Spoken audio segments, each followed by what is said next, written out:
हा, मेधाताई बोला. नमस्कार सगळ्यांना, आत्मवंदन. मी तुमच्या ग्रुपमध्ये खूप नवीन आहे. आत्मवंदन. मी आणि मी सगळ्या म्हणजे काय तुमचं पीएमसी कधी केलेलं नाहीये. मी आता जरा करत आहे, थोडं थोडं जरा छान वाटत आहे मला. मला एक परवा अनुभव सांगायचा आहे. आम्ही एका नवीन जागेत राहायला आलो आहोत. तर त्या तिथे एक झाडूवाले होते. तर ऊन वाढले म्हणून मी त्यांना परवा टोपी दिली. म्हणलं, अहो काका, जरा टोपी घालून काम करा. आहेत तसे ते, म्हणजे 35-40 वर्षाचे असते. त्यांना म्हणलं मी तसं. तर परवा माझ्या सुनबाईंनी सांगितलं, ते मागचं गवत वगैरे म्हणजे त्यांचं काम आहे, आम्हाला माहित नव्हतं की जास्त आलेलं गवत वगैरे तण काढायचे. तर ते सुनबाईंना कळलं म्हणून तिने सांगितलं. आणि ते परस्पर सांगून निघून गेले आणि कुंड्या इकडे तिकडे ठेवून दिल्या त्यांनी. तर दुसऱ्या दिवशी त्यांना म्हणलं मी, की माझ्या या कुंड्या होत्या त्या हलवल्या, जरा इकडे ऍडजस्ट करून द्याल का? देतो म्हणाले. 4 दिवसांनी करतो, 2 दिवसांनी करतो म्हणाले. पण परवा मी काढायला गेले तेव्हा मी पडत होते पाय घसरून. म्हणून मी त्यांना सांगायला गेले की ते जरा उशिराच येतात, म्हणजे उन्हाचेच येतात. तेव्हा त्यांना सांगायला गेले मी की मला जरा हलवून देता का हो प्लीज. आता 4 दिवस होऊन गेले, तुम्ही 2 दिवसांनी म्हणला होता. कारण मी आता परवा पडत होते, की असं नको व्हायला की परत पडायला नको आणखीन अशाने. तर ते खूप चिडले माझ्यावर, भयंकर चिडले. आता देणार नाही, एवढं ऊन आहे, मग मी तुमचं काढूनच देणार नाही, माझे काही ती ड्युटी नाही वगैरे वगैरे बोलले. म्हणलं ठीक आहे, पण मला आत्ता करून द्याल का? नाही नाही, उद्या करतो वगैरे. म्हणलं नको, आज प्लीज करून द्या मला. असं मी जरा थोडस, मग माझाही आवाज चढला थोडासा, की नाही नाही, आजच करून द्या, म्हणजे मला उद्या पडायला नको तिथे, असं अशा भावाने मी सांगितलं होतं. वा पुढे म्हणला जोरात. म्हणलं ठीक आहे, काय हरकत नाही. म्हणून मी घरी गेले. घरी गेल्यानंतर थोड्या वेळाने आले, हा या. आणि मग त्यांनी कुठं ठेवू कोंडी वगैरे असं विचारलं बरं का. नाही तर त्यांना होते तसंच कोंडी ठेवली असती त्यांनी. पण मला आधी पाहिजे तसं अगदी म्हणजे. आणि मग नंतर मला म्हणाले, काय ताई, जरा उन्हात होतो ना म्हणून जरा डोकं तापतं. म्हणलं, अहो दादा, मी खरंच काही तुम्हाला काही म्हणलं नाही. म्हणलं मला असा भाव पण नव्हता तुम्हाला म्हणायचा. पण फक्त मी आता पडू नये घरात, पेशंट नको कोणी, म्हणून मी म्हणलं तुम्हाला सांगितलं, बाकी काही माझं म्हणणं नाही. असू दे असू दे, करीन मी तुमचं काम, असं म्हणाले. म्हणजे मला आश्चर्य वाटलं. आपण आपल्यात बदल करतोय, पण त्यांच्यात बदल झाला आहे, साफसफाई कर्मचारी करणारे. मला आश्चर्य वाटलं आणि आनंद झाला, खरं सांगायचं म्हणजे. समोरच्या बदल झालेला, बाकी काही नाही. आणि खूप हळूहळू तुमच्या बरोबर खूप छान वाटतंय.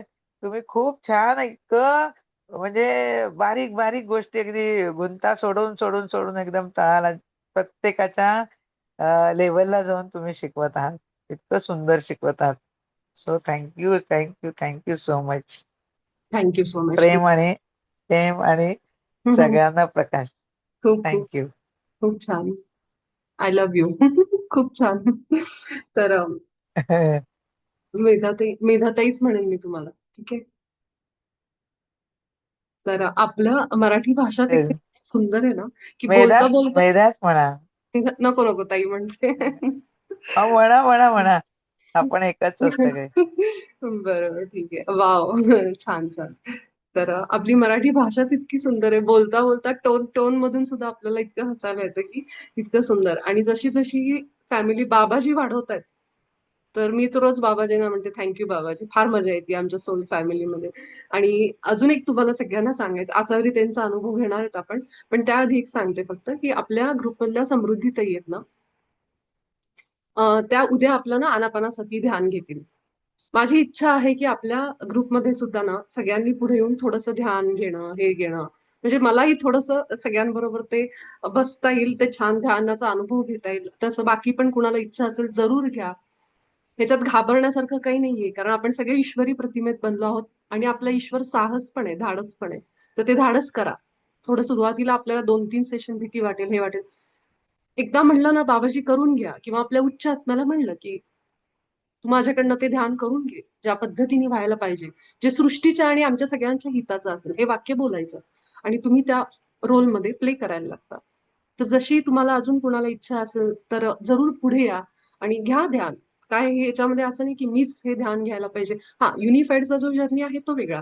पण आनापानासती जर तुम्हाला वाटलं ना, की एखाद्या दिवशी आठवड्यात ना आपण ठेवू, तर मला सांगा. आपण जरूर करू.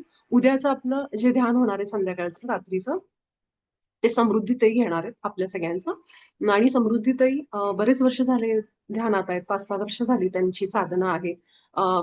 तर असे अनेक अनुभव आहेत त्यांच्याजवळ शेअर करण्यासारखे, जे सगळेच ते सांगू शकत नाहीत, पण काही त्यांनी माझ्याजवळ पण सांगितलेत. मागच्या वेळेस पण त्या आल्या होत्या. उच्च आत्म्याशी ते ऑलरेडी त्यांच्या उच्च स्वशी कनेक्टेड आहेत. त्यांना त्याचे अनेक अनुभव पण आहेत. तर असे मास्टर आपल्या ग्रुपवर घेऊन हे ध्यान घेतील आणि आपण सगळेजण त्यांच्या ज्ञानाचा, त्यांच्या ऊर्जेचा ह्या पद्धतीने आपण फायदा करून घेणार आहेत. प्रफुल्ल जो आहे तो सुद्धा ध्यानामध्ये अनेक अनुभव त्याला आलेले आहेत.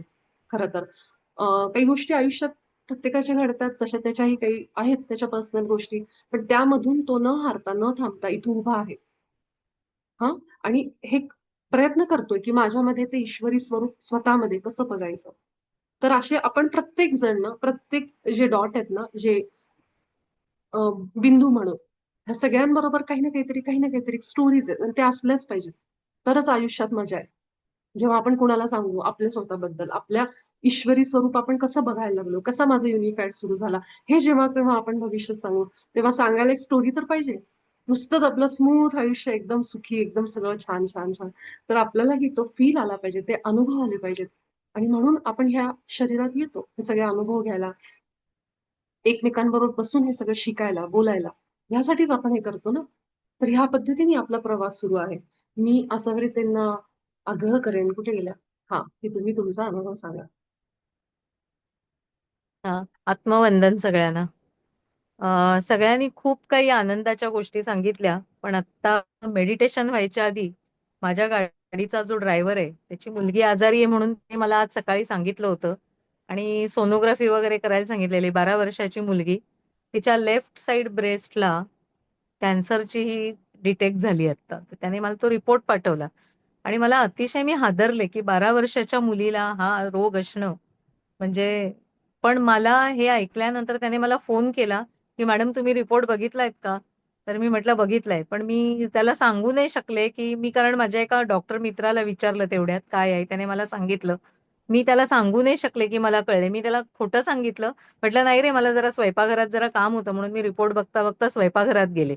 की मला डेअरिंग नाही झालं त्याच्याशी बोलायला. मी पुन्हा येऊन बसले आणि माझ्या तोंडून नकळत प्रकाश आणि प्रेम आणि ते फक्त माझ्याचकडनं नाही, माझ्या ह्या सगळ्या मेडिटेशनच्या सगळ्या फॅमिलीकडनं मी कारण जेवढे आपण मेंबर्स आहोत त्या सगळ्यांचं त्याला प्रकाश, प्रेम आणि त्याच्याशिवाय म्हणजे सुरक्षितता हा शब्द माझ्याकडनं आला त्या मुलीसाठी. तर ते माझ्याकडनं नाही तर सगळ्या ग्रुपकडनं कोणाची परवानगी न घेता माझ्याकडून ते त्याला सांगितलं गेलं मनात म्हणजे त्याचा फोन ठेवल्यानंतर. आणि अगदी मनोमन इच्छा आहे की ती मुलगी लवकर बरी व्हावी, तिला योग्य उपचार मिळावेत आणि आपल्या सगळ्यांनी तिला मनापासनं एवढ्या 12 वर्षाच्या मुलीला प्रेम आणि प्रकाश आणि सुरक्षिततेसाठी नक्की प्रार्थना करूया असं मला खूपसं वाटतंय.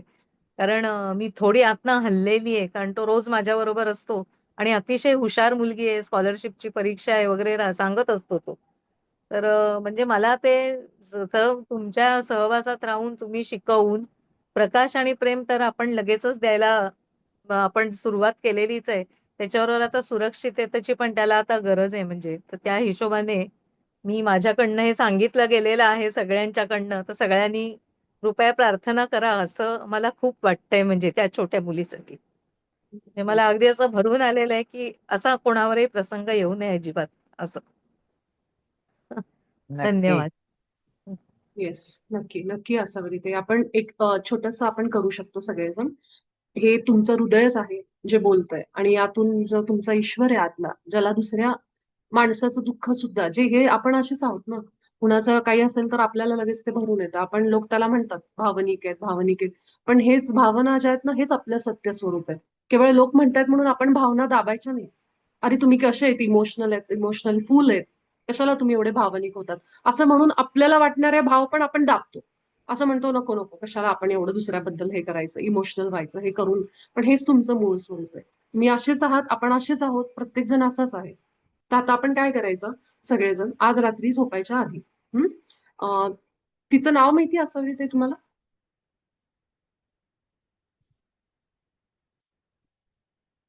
जर नाव माहित नसेल आपल्याला तिचं तरी सुद्धा आपण नाही, मला तिचं नाव आठवत नाहीये, पण मला कळेल त्या रिपोर्टवर त्या मुलीचं नाव आहे. असू दे असू दे, ठीक आहे. हं, आपण काय हं. करायचं, आपल्या हायर सेल्फला माहित असतं कोण आहे ते. जरी आपल्याला त्याचं नाव आत्ता जागृत मनामध्ये नाहीये, आपल्या हायर सेल्फला, उच्च स्वला माहित असतं ती कोण आहे, व्यक्ती काय आहे.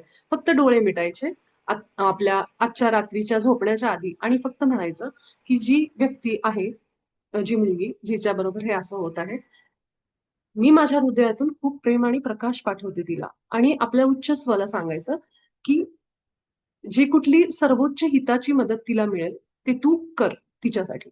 तू तिच्या हायर सेल्फला जोडून ती सगळी मदत तिला मिळू दे. ह्या पद्धतीने तुम्ही जरूर तुमच्या हृदयातून प्रार्थना करा. कारण हेच काम करतं. आपण फिजिकली जाऊन त्यांना काही मदत नाही करू शकत आहे. पण आपण जिथं आहोत ना, तर हे जेव्हा आपण युनिफाईड करतोय त्या दरम्यान झालेली आणि आसावरी त्यांनी आपल्या ग्रुपवर शेअर केलेली घटना आहे. आपल्यापर्यंत हे पोहोचलं नसतं कानापर्यंत, तर ठीक आहे. पण आता जेव्हा आपल्याला ही गोष्ट कळली, हे सत्य कळलंय, ओके, तिचं नाव आर्या आहे. तर जरूर सगळ्यांनी म्हणा की ही आर्या जी आहे, जी व्यक्ती आहे, आर्या ही मुलगी, तिला आम्ही, माझ्या हृदयातून मी प्रेम आणि प्रकाश पाठवते. आणि आपल्या हायर सेल्फला सांगा सगळ्यांनी की हे उच्चस्व आर्याच्या ट्रीटमेंटसाठी लागणारी सर्वोच्च मदत तिला मिळू दे. आणि बरं होण्यासाठी, लवकर बरं होण्यासाठी सर्वतोपरी चांगल्या मदत, चांगले हिलिंग फ्रिक्वेन्सीज, उपचार देणाऱ्या सगळ्या फ्रिक्वेन्सीज, ऊर्जा तिच्यापर्यंत येऊ दे. हे आपण आपल्या हायर सेल्फला सांगू शकतो, उच्चस्वला. त्याचं काम असते, त्याला सगळं माहितीये कोण व्यक्ती आहे, काय आहे, हे सगळं त्याला माहित असतं आपल्या उच्चस्वला.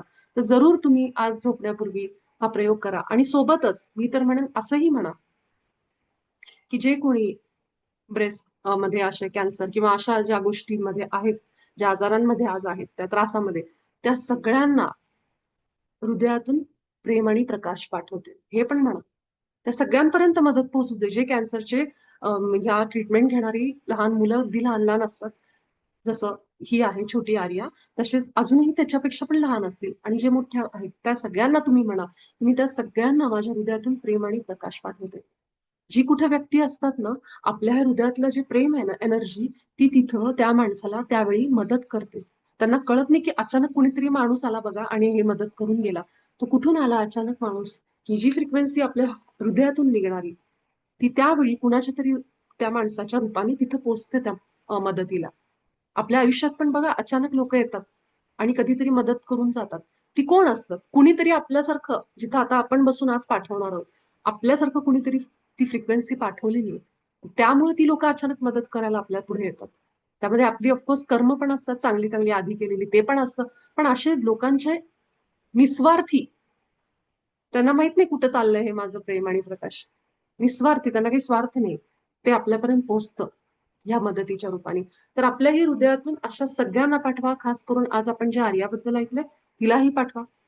त्या सगळ्या लोकांना तो प्रेम आणि प्रकाश पाठवा. तुम्हाला आठवतंय आपण एकदा ध्यानात बोललो होतो की दिवा लावताना आपण हे म्हणतो की हा दिव्याचा प्रकाश जो आहे ना, त्या सगळ्या जीवांना मिळू दे ज्या अंधारात आहेत. हा, त्याच्यासाठी आपण दिवा लावतो की माझ्या आयुष्यात तो प्रकाश येऊ दे माझ्या जीवामध्ये, आणि त्या जीवांसाठी. म्हणजे ही जेव्हा प्रार्थना करतो तेव्हा ती युनिव्हर्सली, वैश्विकरित्या आपण करतो सगळ्यांसाठी. सो आपण आज जरूर करा, झोपण्यापूर्वी अभ्यास करा, उद्या करा, जेव्हा जेव्हा तुम्हाला असं वाटेल तेव्हा करा. पण हे झाल्यानंतर आपली आभा स्वच्छ करायची, लॉक करायची. स्वतःचं प्रोटेक्शन महत्वाचं आहे. हा, हे लक्षात ठेवायचं. आभा प्रोटेक्ट करायची झोपण्यापूर्वी, हा अभ्यास झाल्यानंतर आभा स्वच्छ करायची, आभा बंद करायची, आणि मग झोपायचं. ह्या गोष्टी लक्षात ठेवा. तर अजून कोणाला काही आहे शेअरिंग करायचं?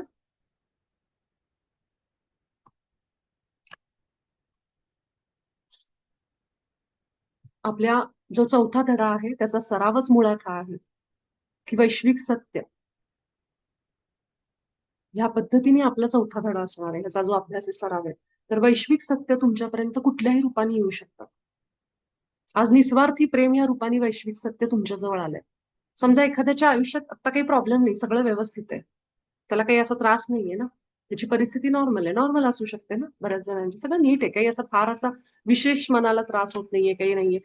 मग अशा वेळी सुद्धा ही वैश्विक सत्य अशाच रूपाने येतात की जी तुम्ही निस्वार्थी कार्य करा अशा पद्धतीने. तर हा पण एक आपला एक संदेश आहे आपला हायर सेल्फचा, की आज कुणासाठी तरी आपण निस्वार्थीपणे, कोण आर्य आहे, कोण आहे माहित नाही आपल्याला, किंवा तिच्याकडून आपण काही अपेक्षा नाही करत, पण आपण तिला पाठवतो. ह्या पद्धतीने आपला हायर सेल्फ काम करत असतो. आणि हेच आपल्या सगळ्यांना त्या प्रतिमेत आणणार आहे. ह्या प्रकारच्या भावना, जागृती आतून. हं? तर एक मी तुम्हाला फक्त सांगते, की आपल्या ग्रुपचं नाव ना हृदयस्थ का ठेवलंय? ह्याच्या मागचा मला अनुभव तुम्हाला सांगायचा आहे. 2019 मध्ये मी Facebookवर माझं एक पेज काढलं होतं, ज्याच्यामध्ये मी मराठी स्टोरीज लिहायला सुरू केल्या. त्यावेळेस जेव्हा मी बसले होते, की काय नाव द्यावं याला, तेव्हा माझ्या आत हायर सेल्फ तेव्हाही जोडलेला होता बघा. आपल्याशी कायम असतो तो जोडलेला. तेव्हाही ते नाव आलं होतं माझ्या हायर सेल्फकडनं, की हृदयस्थ ठेवावं. ते हृदयस्थ मी नाव ठेवलं. पण आज 6 वर्षानंतर मला त्याचं उलगडलं, की ते हृदयस्थ का आलं होतं. युनिफाईड हा कोर्स आपण हृदयाशी जोडलेले आहोत, जोडत आहोत स्वतःला. त्या हायर सेल्फशी जोडत आहोत. पूर्णपणे यावर बेस्ड आहे. कसा गायडन्स घ्यायचा, त्याच्याशी कसं एक व्हायचं, एकीकृत व्हायचं. आज दुपारी जेव्हा मी ध्यानाला बसले होते, तेव्हा मला आतमध्ये तो संदेश मिळाला, की ग्रुपचं नाव हृदयस्थ असू दे. त्या क्षणाला मी ते नाव बदललं. तर हृदयस्थ याचा अर्थ हृदयात स्थिर असणारं. आणि ते जे होतं ना, ते आज उलगडलं मला. माझ्या लक्षातही नव्हतं त्या Facebookच्या त्या पेजवर माझ्या स्टोरीज आहेत लिहिलेल्या मराठीत. पण त्या मी अशात बघितल्या नाहीयेत, लिहिलं नाही त्याच्यावर फारसं पुन्हा जास्त काही. पण मला ते आज नाव आलं आणि मी लगेच ग्रुपचं नाव चेंज केलं. अशा प्रकारे हा एक जो प्रवास आहे ना आपला सगळ्यांचा, आणि इथून पुढे तर तुम्हाला हे सगळं उलगडत जाईल, की का आपण हे असं केलं, का आपण ते तसं केलं, हे कसं आपण सगळं आपण एक एक डॉट आपले सगळे जे आहेत ते कसे झालेले आहेत, कसे आपल्या आयुष्यातल्या लिंक्स ओपन होतील आता. हे सगळं कधी होतं हृदयात गेल्यानंतर. आपल्याच ग्रुपमधली एक मास्टर आहे. आयुष्यामध्ये आपल्या कुटुंबामध्ये, नात्यांमध्ये प्रॉब्लेम्स असतात. पण जेव्हा आई वडिलांबरोबर संबंध इच्छा असूनही चांगले नसतात, स्वतःच्या आई जन्मदाते, तेव्हा त्या जीवाला किती ते यातना, ते भावना कशा होत असतील त्या व्यक्तीच्या. तिच्या बाबतीतही सध्या तेच सुरू आहे. आणि जेव्हा ती मला हे सांगत होती, तेव्हा हे सांगता सांगता तिला स्वतःलाच आतमध्ये रिअलाइज व्हायला लागलं, की मी तक्रार नाही केली पाहिजे. थोडी रडली ती आणि नंतर स्वतःच म्हणाली, की मी रडत नाहीये विपुला, मला रडायचं नाहीये, पण मी थोडी इमोशनल झाले. हे प्लीज जरा समजून घ्या. का नाही रडायचं आपण? आपल्या भावना ज्या आहेत, त्या भावनिक आपल्याला बनवलं गेलंय. आपल्याला रडणं येत असेल तर प्लीज रडून मोकळे व्हा. ते दाबू नका आतमध्ये. आपण अनेकदा हे ऐकले राईट. तिला तिच्या म्हणजे निरागसतेवर मला हसू यायला लागले. मी तिला हसून म्हटलं पण, की "काय म्हणू तुला?" म्हणलं हे. जर तुला आई-वडिलांसोबत जर एखादा जीव ह्या प्रवासातून जातो. आपल्याला सगळं माहिती सोल प्लॅन, आपल्याला हे सगळे अनुभव घ्यायचे सगळं माहिती. पण ज्यावेळी ती घटना घडत असते, तेव्हा मात्र आपण अ, ह्या सगळ्या ज्ञान जे घेतलंय आपण, त्याचा उपयोग करेपर्यंत का होईना आपण रिॲक्ट होतो ना त्या गोष्टीवर. मग जर आपल्याला रडू येत असेल तर रिलीज होणं चांगलं आहे. त्यावेळी समोरचे लोक काय म्हणतील, कशा, हेच मी मगाशी सांगत होते, की असं अजिबात करायचं नाही, की माझं जे खरं रूप आहे ना, तेच आपण जगलं पाहिजे. नाहीतर मग आपण फसवतोय. आपला हायर सेल्फ जर आपल्या सोलमध्ये असं असेल, की मी 10 वेळा प्रयत्न करून पण माझी नाती माझ्यापासून लांब पळतायत. तिचा पूर्ण प्रयत्न आहे, की तिच्या वडिलांशी, आईशी नातं चांगलं राहावं. कुणाला वाटतं स्वतःच्या आई-वडिलांशी? मी हे का सांगतेय? कारण हे ज्या लोकांपर्यंत पोहोचेल ना, त्यांना सगळ्यांना कळलं पाहिजे, की आपण युनिफाईडमध्ये कशा प्रकारे काम करत आहोत. प्रत्येक जण इथला कसा काम करतोय स्वतःवर. आणि आपण जी 2 वर्षाची साधना केलीये, ध्यान साधना, त्याच्यामुळं आपल्या ग्रुपमध्ये कसे चेंजेस झालेत. प्रत्येकाने केलेत हे. मी कोणीच नाहीये हे करून घेणारी. तुम्ही केले म्हणून ते झाले. कारण आज मला एका मॅडमचा फोन आला होता. त्या मला विचारत होत्या, की "का युनिफाईड सुरू केलं तुम्ही? हं? तुम्ही ग्रुप का बनवला? काय करता ग्रुपमध्ये?" असं वगैरे त्यांची ते विचारत होते उत्सुकता म्हणून. त्यामुळं मी म्हटलं मी युनिफाईड सुरू केलं कारण माझ्या हायर सेल्फनी मला तो गाईड केलं आणि ह्या सगळ्यांनी ते करून घेतलं माझ्याकडनं. कारण ते सगळेजण जे आहेत समोर माझे सहप्रवासी, ते सगळे आम्ही एकाच प्रवासात होतो 2 वर्षापूर्वी. त्यांना मी सांगितलं आम्ही ध्यान घेत होतो, आम्ही ही यात्रा करत होतो आमची. तर बाबाजींनी मला इथं काय लेसन दिलाय, जे काम तुम्ही केलंय ते फेमस होण्यासाठी किंवा मी किती ग्रेट आहे किंवा आम्ही किती ग्रेट आहोत हे दाखवण्यासाठी नाही शोकेस करायचं. ह्याच्यातून अनेकांना आपल्या आयुष्यात असलेल्या गोष्टींवर मार्ग कसा काढायचा ते कळतं. तो जीव बरोबर इथपर्यंत पोहोचतो. बाबाजींचं हे इंटेन्शन आहे त्याच्या मागचं, हे मला आज कळलं.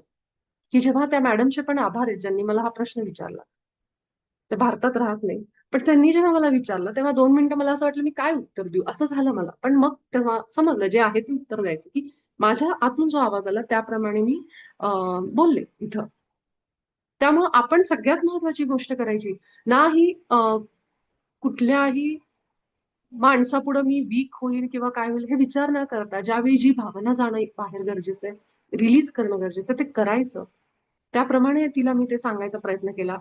तर असं आपल्या आयुष्यात जसं आता असावं त्यांना रडू आवरलं नाही. हा इतकं त्या भावना दाटून आल्या कारण आपण सगळे हृदयाशी जोडलेलो आहोत. कोण कुठली ती मुलगी छोटी जिला आपण ओळखत नाही पण त्या व्यक्तीबद्दल आपल्या सगळ्यांच्या मनातून हृदयातून प्रेम प्रकाश आलं. हाच तो बदल आहे. हेच ते रामराज्य सतीयुग आहे ज्याची आपण ज्याच्याबद्दल आपण ऐकतोय. 5 डायमेन्शनल आपण आता पृथ्वीवरच्या फ्रिक्वेन्सीला चालली, वरच्या डायमेन्शनला चालली. काय आहे डायमेन्शन? काय आहे ते जग? हेच आहे की ज्यांनी त्यांनी दुसऱ्याच्या भावना ओळखून वागणं, ज्याची आज जगाला गरज आहे. ज्या प्रकारे आपल्या पृथ्वीवर गोष्टी घडतात त्या प्रकारे अं, हे बदलण्यासाठी बाबाजींसारखे मास्टर सगळ्यांसमोर येऊन हे काम म्हणजे सगळ्यांमध्ये हे बदल घडवून आणायचं एक प्रयत्न करतात. की एक जरी व्यक्ती बदलला तरी सुद्धा ते व्हायब्रेशन चेंज होत होत होत होत ते सगळीकडे पोहोचेल, पसरेल आणि जे आहे प्लॅनिंग नुसार ते होईल. पण आपलं काम आहे की जेव्हा माझ्यापर्यंत त्या गोष्टी पोहोचतात तेव्हा त्या माणसाच्या आपण भावना फील करतो ना. हेच तर आहे ते बदललेलं जग ज्याची आपण स्वप्न बघतोय की कधी घडणार आहे. कधी त्या पृथ्वीवर प्रेम येणार सगळं हे सगळं थांबून करून. ते जेव्हा येईल ते येईल पण आत्ता सध्या वर्तमानामध्ये मी काय करू शकते हे सगळ्यांचं सोडायचं. कुणाला आपण बदलायला जायचं नाही. आपण बदलूच शकत नाहीत कुणाला. पण सगळा फोकस माझ्यावर जेव्हा असेल ना तेव्हा हे असे बदल घडतात की आपोआप आतून प्रेम प्रकाश यायला लागतो. ठीक आहे. तर ह्याप्रमाणे आपणही हा विचार करा की जेव्हा माझ्यापर्यंत कुणाचं काही असं येतंय तेव्हा ते आपोआप आता सहजपणे त्या गोष्टी बाहेर यायला लागतील. तर मला जेव्हा हा जर्नी बद्दल विचारलं कोणी तेव्हा मला हे समजलं की मला त्या मॅडम असं का बोलतात. कारण बाबाजींची ती इच्छा आहे की जे काही तुमचं काम आहे ना ते तुम्ही प्रामाणिकपणे समोर आणा. त्याच्यासाठी कुठला मास्क घालायची गरज नाही. आपण कुणाला खुश करायला खूप हे करायला बसलेलो नाहीयेत आपण इथं. आपण इथं फक्त जे काही सत्य आहे ते आपल्या आत उतरवायला प्रत्येक जण. आणि जितकं आपण एखाद्याच्या मागे पळतोय पळतोय नात्यांच्या मागे की मी माझ्याकडे बघा मी किती चांगली बघा बघा कशाला गरज आहे. आपण चांगले आहोत ना आपण नेहमी म्हणतो बोलता बोलता हे त्याप्रमाणेच जगा. नुसतं बोलून नाही की कुणालाही त्याच्या मागे तुम्ही जितकं पकडायला जाल हे करायला जाल आपला हायर सेल्फ त्यावेळेस आपल्याला शिकवतोय की सोडून द्यायला शिक. डिटॅच हो काही दिवस. बघ करून काय होतंय. ही वेळ जी आहे ती दुसऱ्यांच्या मागे पळायची नाही स्वतःवर फोकस आणायची. आणि हाच एक संदेश मी तिला त्यावेळी दिला की काही दिवस तू असं करून बघ की ते आई वडील आहेत ना शेवटी त्यामुळे त्या भावना होतात मी समजू शकते पण तरीही प्रयत्न करून बघ की फोकस थोडा स्वतःवर नाही आतमध्ये. त्यातून काही सोल्युशन मिळेल. आणि हे जे बाबाजींचं युनिफाईड आलंय ना त्या दरम्यान तर मी तर म्हणेन जितकं फोकस नाही करू ना स्वतःवर काम मग आहेच आहे. मग आपण आहोत आपलं कुटुंब आहे आपली फॅमिली आपली सोसायटी सगळं आहे त्यावेळेस. पण काही दिवस स्वतःवर काम करायचं. असा अर्थ नाही की आपण सगळं संन्यास घेऊनच असं बसलेलो आहोत. सगळं करत करतच आपण करतोय. पण जरी सगळ्यांमध्ये असलो तरी माझे स्वतःच्या विचारांबाबतीत जागरूक राहणं त्याच्यात काय मी सुधारणा करू शकते बाबाजींनी सांगितल्याप्रमाणे मॅक्झिमम म्हणतो ना आपण तसा प्रयत्न सुरू ठेवायचा. तो बदल आपोआप घडत जाईल जसा सगळ्यांमध्ये घडतो. सगळ्यांमध्ये घडतो. हे जे प्रेम प्रकाश आतून येते ना आता मोनिका आहे मी तुला सांगितलं. आपल्याला. हा मेघना बोल ना. हां, तर ना ॲक्च्युली मला सगळ्यांसाठी एक सांगायचं होतं, की तू जे हे बोलतेस ना, आता समज आता तू जे बोलते ते मला कळतंय आणि माझ्याकडून इम्प्लिमेंट पण होतंय. तर ना मला जर बाकीच्यांना असं सांगायचं की समजा कळत नसेल की हे कसं बिनवायचं स्वतःमध्ये, तर Facebookवर ना एक कांचन दीक्षित म्हणून मॅडम आहेत. त्यांचा ना ₹10,000 कोर्स आहेत, पण ते इन्स्टॉलमेंटमध्ये पैसे घेतात. ते ते खूप ना सायंटिफिकली शिकवतात की माइंड कसं काम करतंय आपलं. आपल्या लाईफमध्ये हे घडतं. आता हे माझे पण माझ्या आईबरोबर क्लॅशेस झाले मध्यंतरी. तर मी स्वतः ते स्वतःचं परीक्षण केलं. त्यांच्या बेसिसवर म्हणजे कांचन दीक्षित मॅडमनी शिकवलंय ना, तसं मी स्वतःला केलं, इम्प्रूव्ह केलं, की माझ्या लाईफमध्ये काय होतंय? हे पॅटर्न का बनतायत? हे मी का नाही तोडू शकत आहे? हे ना ते खूप सायंटिफिकली शिकवतात. आणि ऑब्व्हियसली सायन्स ना अध्यात्माचा पार्ट आहे हे त्या शिकवताना समजतं. तर ते काय एकदम असं काही वेगळं नाही शिकवत आहेत. जे आपल्याला ॲक्च्युली आपल्याला शाळेत कसं होतं हे सायन्समध्ये वगैरे शिकवलं गेलं नाही. हा पण एक सब्जेक्टच असावा खरं तर. पण त्यांनी एवढं सुंदर ते शिकवलंय आणि मला असं वाटतं ना सगळ्यांनी त्यांचा कोर्स नाही केला अगदी, तर त्यांचे जे लेख आहेत ना Facebookवर त्यांना फॉलो करा आणि दिवसाला त्यांचा एक जरी पोस्ट वाचली, एक जरी आर्टिकल वाचलं ना, तरी कळतं की काय बदल करायचे. आणि विपुला तू जे सांगते ना ते मला 100% पटतं आणि ते लगेच फॉलो होतं ना, हे त्यांनी जे सायंटिफिकली जे ब्रेनचं काम कसं चालतं, ह्याच्यामुळे मला ना ते पटापट करता येतं. ओके, आता हे असं वागली आहे, मी हे असं केलंय, मी अशी रिएक्शन द्यायला नको हवी होती. जोपर्यंत आपण समजून नाही घेत ना, तोपर्यंत ते हायर सेल्फ आपल्याला पुन्हा, पुन्हा, पुन्हा, पुन्हा तो लेसन लाईफमध्ये आणतात. ती तू शिक, तू शिक. एकदा आपण शिकलो ना, की मग ते पॅटर्न्स ब्रेक होतात. असे त्यांचे 4-5 टॉपिकवर लेक्चर्स आहेत.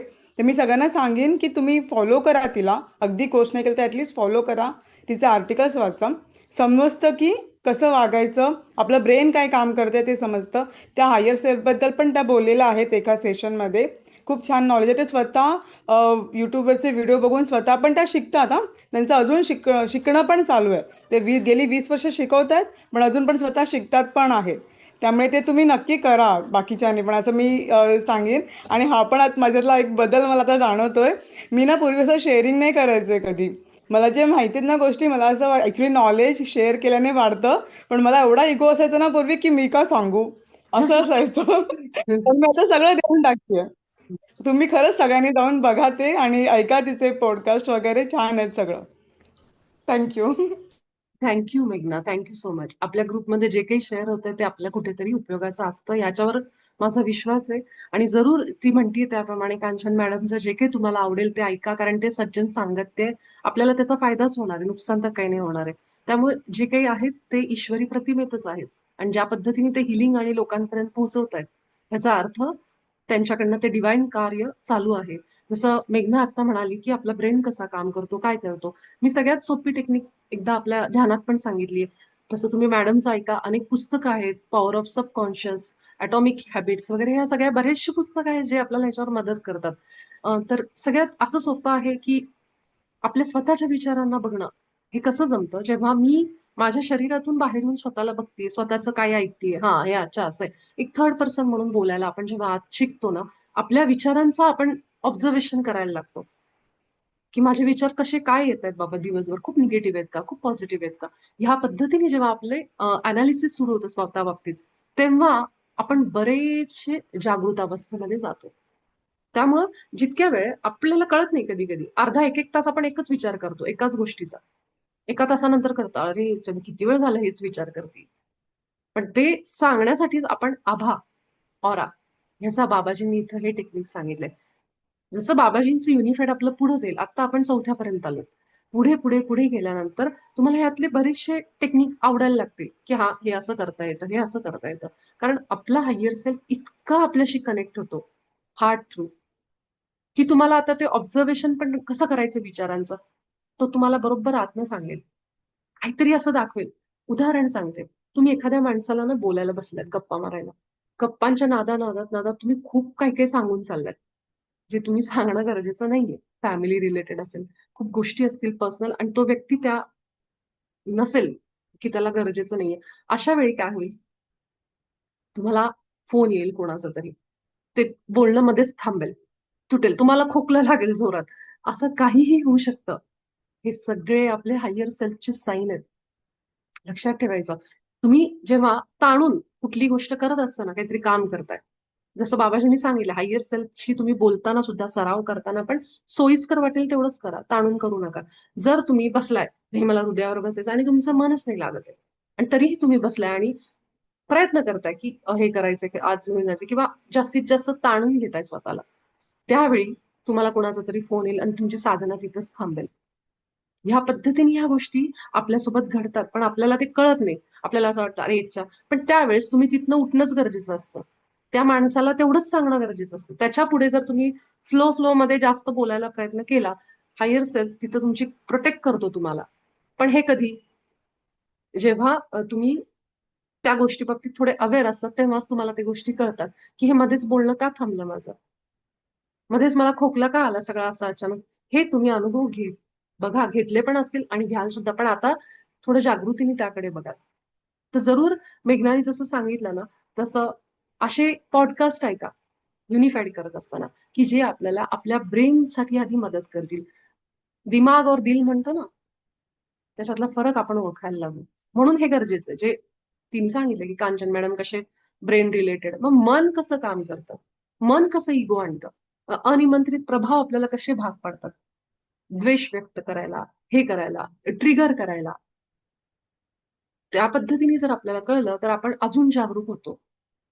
पण हे करत असताना हे ऐका, करा, सगळं ठीक आहे. पण आपला युनिफाईडवर फोकस ठेवा. त्या फ्लोला कुठेही हलू द्यायचं नाही. हे सगळं करायचंय आपल्याला बाकीच्या गोष्टी. पण आता एक मार्ग पकडलाय आपण आणि बाबाजी परफेक्टली आपल्याला तिथं घेऊन जातील, जिथं आपल्याला जाणं गरजेचं आहे. फक्त काय म्हणायचं, की मी माझ्या युनिफाईड माझं जे उच्च हिताचं आहे, सर्वोच्च हिताचं, ते सगळं माझ्यापर्यंत येत आहे आणि आपण आपल्या ईश्वराशी एकीकृत आहोत, त्याच्या विचारांमध्ये आहोत, त्याचे विचार माझेत. ह्या गोष्टी आपण जितक्या रिपीट करू ना, तुम्हाला मार्ग दिसत जाईल. कांचन मॅडमचं ऐकणं, जसं मी सांगितलं, हे सुद्धा आपल्या हायर सेल्फ कडून आलेला संदेश आहे. कलेक्टिव्ह, पूर्ण सामूहिक ग्रुपला आलेला संदेश आहे. असे आपल्याला कळतात. काल तुम्हाला परवा दिवशीच मला वाटतं आपण हरिपाठाचं एक घेतलं होतं ना, श्लोक पहिला. तो कलेक्टिव्ह साठी होता. मला हे नंतर लक्षात आलं, मी तुम्हाला हे नंतर सांगायचा तो पॉइंट राहिला, की हरिपाठाचा जो श्लोक घेतला होता, तो आपल्या सगळ्यांच्या हायर सेल्फ कडून आलेला वैश्विक संदेश होता, जे आपण 4थ्या धड्यात शिकतोय. तो व्हिडिओ मधला तेवढा पार्ट पुन्हा बघा, म्हणजे तुम्हाला कळेल की काय संदेश होता तो. तर ह्या पद्धतीने आपण आपलं इथं सेशन थांबवूयात आणि तुम्ही सराव करा 4थ्या धड्याचा. आरामात आपल्या हृदयावर जा. त्याचं मी ध्यान लवकरच एक रेकॉर्ड करून टाकेन ग्रुपवर. जे नवीन लोक आहेत त्यांच्यासाठी मला इथं मेसेज आले, तर मगाशी मी हे बोलले नाही, त्यांना सांगते की आपल्या चॅप्टर्सचे जे PDF आहेत चारी, ते मी ग्रुपवर शेअर करेन पुन्हा एकदा. आणि काही नोटिफिकेशन्स आहेत, ज्या काही गाईडलाईन म्हणू शकता कसं करायचं वगैरे सुरुवात, ते तुम्ही मला ते पण शेअर करेन. युट्यूबवर प्लेलिस्ट आहे युनिफाईड नावाची, त्याच्यामध्ये 16 मार्च पासून पहिल्या धड्यापासून सगळे रेकॉर्डिंग्स आहेत. एक एक करत बघत बघत तुम्ही सावकाश करा, अजिबात घाई करू नका की आम्हाला पटकन 4थ्या धड्यापर्यंत यायचंय. आपला आपला वेळ घ्या, अभ्यास करायचा. बाबाजींनी स्पष्टपणे सांगितलंय, 6 महिन्याचा नाही, त्याच्यापेक्षा जास्त वेळ घ्या, पण युनिफाईड सावकाश करा. हे आत उतरवायचा कोर्स आहे, अभ्यासाचा आहे, फक्त वाचन नाहीये. जितकं आपण स्वतः करतो ना हे चेंजेस, तसे आपल्या फॅमिलीमध्ये हे दिसायला लागलेत फरक. आणि ते सृष्टीतलं प्रेम जे पाठवणं आहे ना, ते तुमच्याकडं कसं येईल, कसल्याही रूपाने येईल. तुम्हाला कुणीतरी गाईड करून जाईल, एखादी व्यक्ती. तुम्हाला कुणीतरी अचानक भेट वस्तू देईल. तुम्हाला अचानकच काहीतरी नवीन बिझनेस ऑपॉर्च्युनिटी येईल, पैशांची ऑपॉर्च्युनिटी येईल. हे काहीही होऊ शकतं. ते सगळं तुमच्या ह्या प्रेम आणि प्रकाश पाठवण्याचे परिणाम आहेत. कारण बाबाजींनी लिहिलंय, जितकं तुम्ही पाठवाल ते कुठल्याही रूपाने तुमच्यापर्यंत परत येईल. तेव्हा तुम्ही आश्चर्यचकित होऊ नका की हे कसं काय झालं. हा, तर ह्या पद्धतीने आपल्या नात्यांना, आपल्या जवळच्या लोकांना, जरी तुम्ही त्यांच्याशी नातं तोडलं असेल, पण तुमची इच्छा आहे की ते व्यवस्थित व्हावं. आपल्या सृष्टीला, आजूबाजूच्या झाडांना जी उन्हामध्ये आहेत, पशु पक्षी, उन्हामुळं आत्ता ज्या सीझन मध्ये आपण आहोत, त्या सगळ्यांना प्रेम प्रकाश पाठवा. त्यांना सगळ्यांना तुमच्या प्रेमाची, प्रकाशाची गरज आहे. आणि सगळ्यात जास्त आपल्याला गरज आहे. आपण सगळे त्या प्रतिमेत येतोय, म्हणजे आहोत, पण ते सत्य आतमध्ये उतरण्यासाठी ह्या आपण सगळ्या एनर्जीज बाहेर देतोय सगळ्यांना. कारण मी प्रेम आणि प्रकाश आहे हे म्हणायचं कधी, जेव्हा मी ते पाठवते दुसऱ्याला, राईट? मग मी जर पाठवलं आणि मला रिटर्न मध्ये अपेक्षा नाही करायची, पण जेव्हा मिळतं, जसं बाबाजींनी लिहिलंय, त्यावेळेस आपल्याला समजतं की प्रेम तर माझ्या आत आहे, मी जे बाहेर शोधते. म्हणून हे सत्य आपल्याला जास्त स्वीकारलं जातं, विश्वास बसतो त्याच्यावर अजूनच. पण सगळेजण भेटू उद्याच्या सत्रात. नवीन लोकांनी बिलकुल काळजी करू नका, घाई करू नका. आणि आपण सगळेजण आपल्या उच्चस्वला आभार व्यक्त करू, महाअवतार बाबाजींचे आभार व्यक्त करू आणि भेटू आपण उद्याच्या सत्रात. धन्यवाद. शुभरात्री सगळ्यांना.